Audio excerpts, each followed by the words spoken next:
सांसों के झूले में झूलने की विद्या, इसको सीखने में समय बिताओ।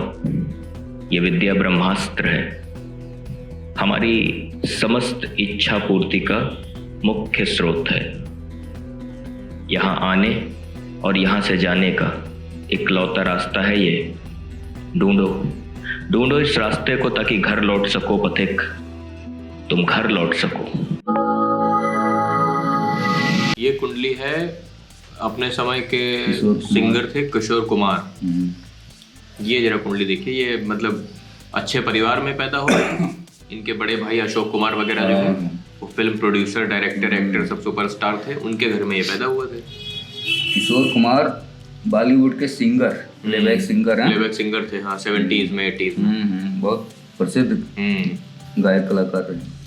तो किशोर कुमार जी की जन्म कुंडली है, धनु लग्न है और कर्क राशि है। तो सबसे पहले आय की गणना करते हैं। लग्नेश गुरु स्थिर में है और अष्टमेश का चंद्रमा चर में है, मध्य हो गई। लग्न द्विस्वभाव में है, चंद्रमा चर में है, अल्पायु हो गई। शनि द्विस्वभाव में है, चंद्रमा चर में है, अल्पायु हो गई। तो दो तरह से अल्पायु है, लेकिन कहीं न कहीं कोई राजयोग होगा जिसके कारण से जन्म कुंडली मध्यायु के कालखंड में जाएगी। चलो राजयोग देखे जाए। लग्नेश गुरु छठे घर में बैठा है स्थिर राशि में, ये कोई यहाँ राजयोग नहीं बनाएगा।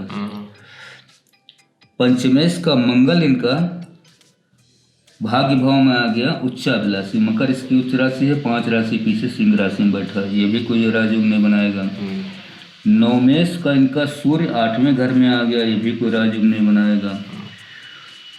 चतुर्थेश का गुरु इनका छठे घर में, ये भी कोई राजयोग नहीं बनाएगा। सप्तमेश का बुध इनका 8वें घर में आया, उच्चाभिलाषी, ये भी कोई राजयोग नहीं बनाएगा। दशमेश का ये आया, ये भी कोई राजयोग नहीं बनाएगा। इसमें देखिए राजयोग तो कोई नहीं है, राजयोग कोई नहीं, लेकिन हम आपको एक इन्फॉर्मेशन और दे देते हैं। नवांश में सूर्य, बुध और गुरु उच्च में है। हाँ, नवांश कुंडली में। हाँ, तो दशमेश उच्च में हो गया, भाग्येश उच्च में हो गया। हाँ, नवमांश कुंडली में। और गुरु उच्च में है। हाँ, और लग्नेश उच्च का हो गया। हाँ, तब तो ये बहुत बलवान हो गई कुंडली। लग्न में शनि बैठा है, शनि धन भाव तीसरे घर का दोनों का मालिक है, तीसरे घर का फल करेगा। तो पराक्रम में कोई कमी नहीं है नहीं। और यहाँ शुक्र बैठा है, धनु लग्न है। धनु लग्न में शुक्र एक तरह से खष्ठे से एकादशी से अकारक ग्रह माना जाता है, तो कोई मतलब नहीं।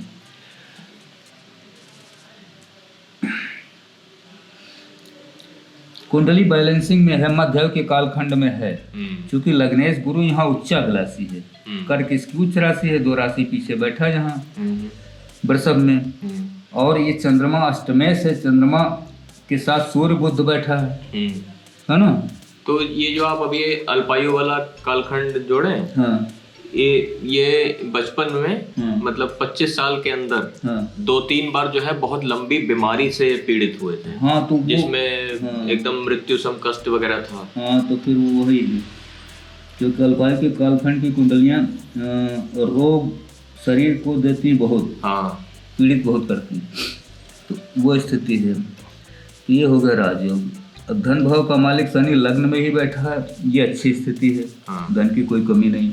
हाँ, पत्नी भाव का मालिक बुध इनका 8वें घर में आया, हाँ, है नहीं।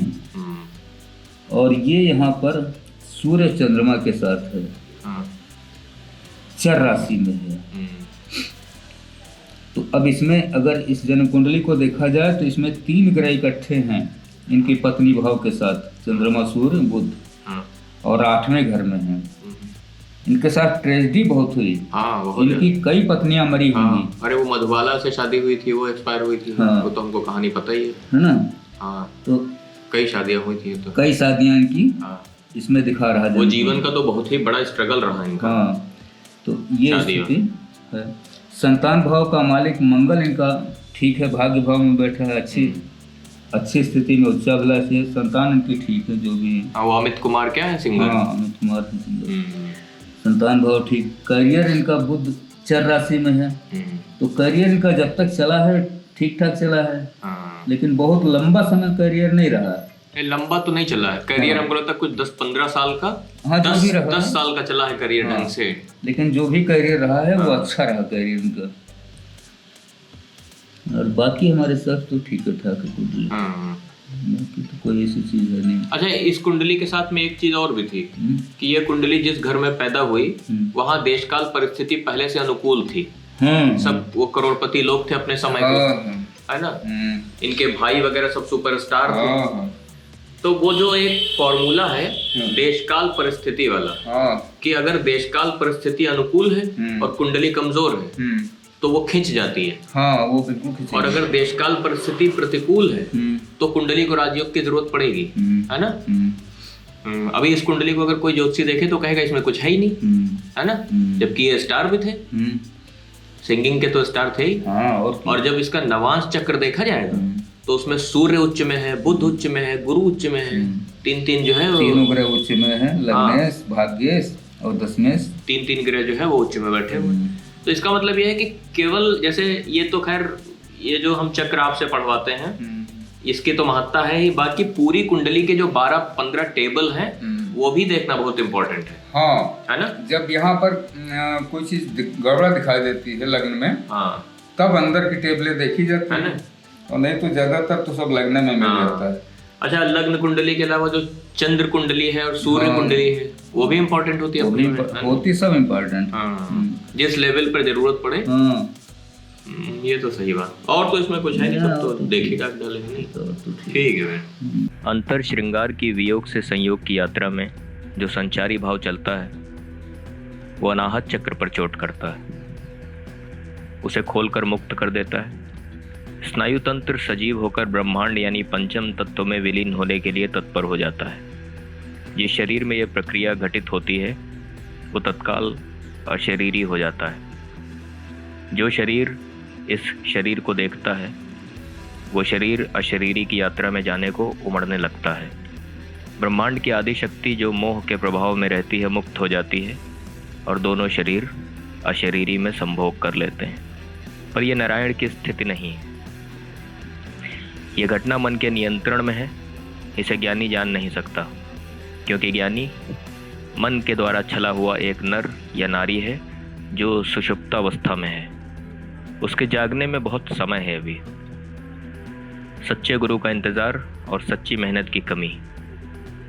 सच्चा गुरु यदि मिल भी चुका हो फिर भी सच्ची मेहनत की कमी। गुरु सिर्फ चाबी देता है, अगर ताला खोलने की यादें अब चेतन में न पड़ी हूं तो चाबी एक खिलौना मात्र है। खेलो और छोड़ दो। भटको इस ब्रह्मांड में, यही तुम्हारी नियति है।